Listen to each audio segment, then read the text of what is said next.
In your Commitment 2018 coverage, we are analyzing this midterm election. What does it mean for Oklahoma? I'm joined now by Dr. Christine Pappas, a poli-sci professor at East Central University, as well as Dr. Jeanette Mendez, the interim dean at Oklahoma State University's Department of Political Science.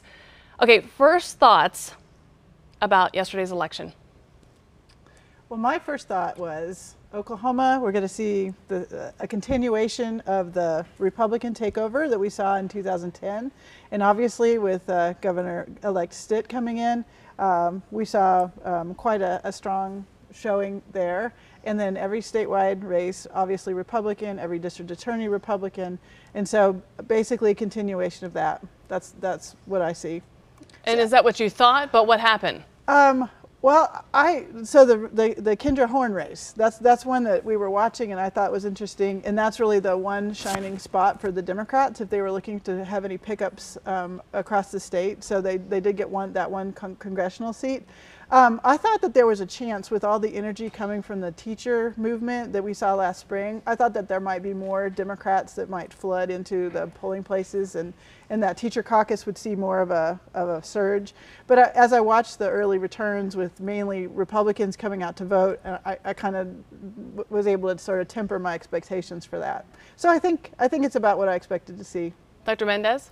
I think Oklahoma made some really big gains with women, and so I think that's going to be important to know. I think not just Kendra Horn, but we had many women run for office and be successful, and I think we saw that nationwide as well. And so it's always nice to hear Oklahoma is being talked about in terms of what's going on in politics, and that was on the radar. I think voter turnout was high, and I think that's important.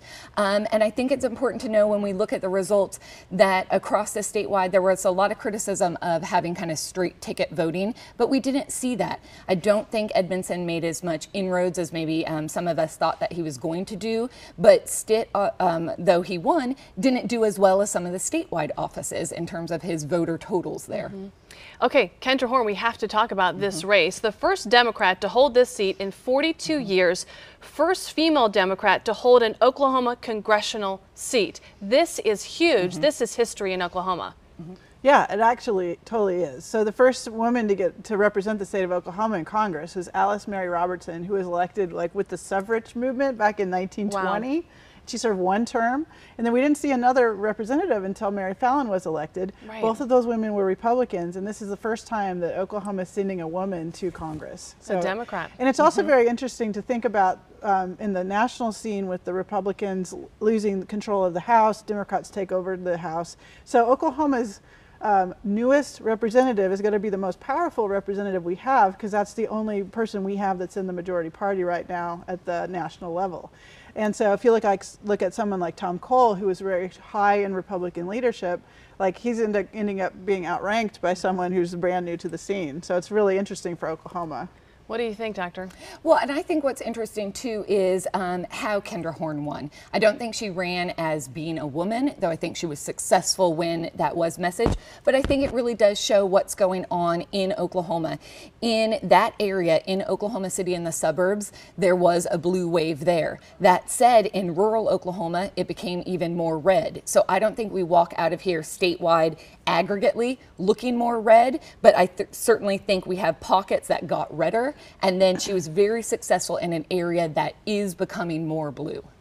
And as far as what the polls look like versus what actually happened, how do you feel overall that looked for us here in Oklahoma?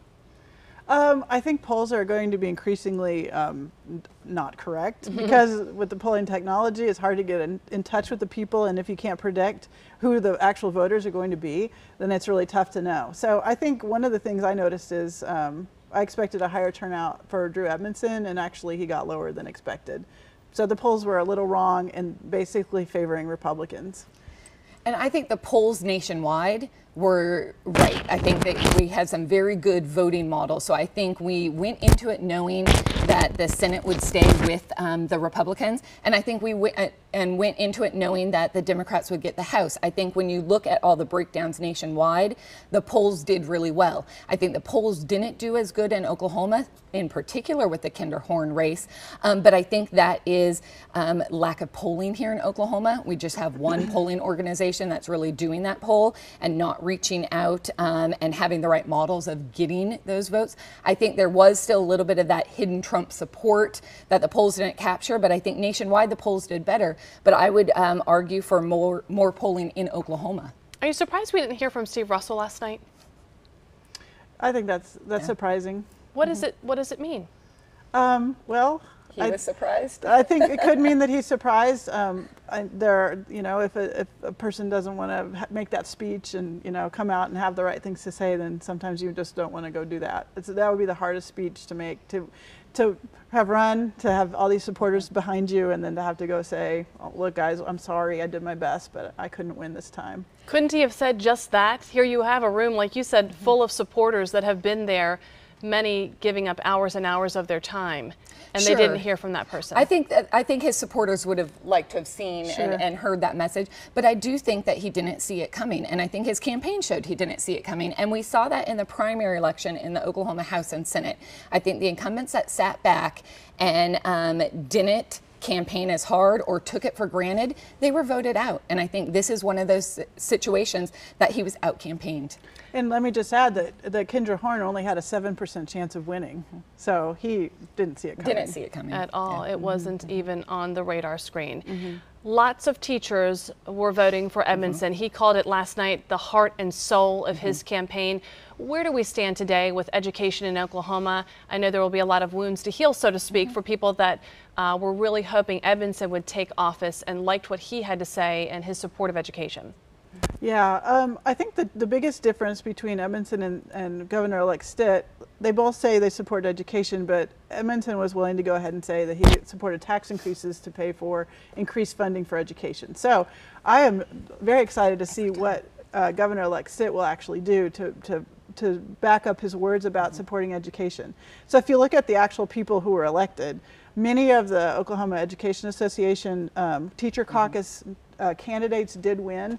And let me just, like, I'm from Ada, and the person who won in District 25 in the Pontotoc County area, he is the principal of the junior high, Ronnie Johns. He beat another pro-education candidate, Danny Manuel. So either one who would have won that race is going to be a pro-education person coming into the legislature. So I really hope we can avoid all the acrimony that we saw last spring that led to the teacher walkout. And I think we've taken care of that by putting more people in who are going to have a more pragmatic view toward education and funding education. Yeah, what do you say? And I think the important thing to remember is we don't have a weak we have a weak governor system. So our governor is the second weakest governor in the nation. And so I think pinning everything and that we can do on education on Stitt and Edmondson is the wrong assessment. This really is going to be taken care of at the House and Senate level. And to be honest, we don't know what they're going to do. 75% of that group is new within the last 2 years to that body. We've had turnover, we've had term limits, and we've had incumbents lose. And so we have a very new House and Senate. And so it's going to be hard to say where they're going to go. Will this give more power to the leadership because they have so many new members and you're going to look solely to your leadership? Or do we have a very new body that is willing to listen to the voters, respond in a pragmatic way, and go across both aisles and have that discussion? I always come back to the musical Hamilton when I think about our government, and what the idea was that I'm your representative, I'm going to listen to you, and I take what you say and I'm going to take it down here, as opposed to I'm here to tell you what you need and you want. So I think about that, and let's hope that is what's going to happen. We've heard the president now saying, okay, let's try to come together now, and maybe that will trickle down onto the state level as well. We so appreciate your perspective this morning, and thank you for being here on this post-election day. So do appreciate it.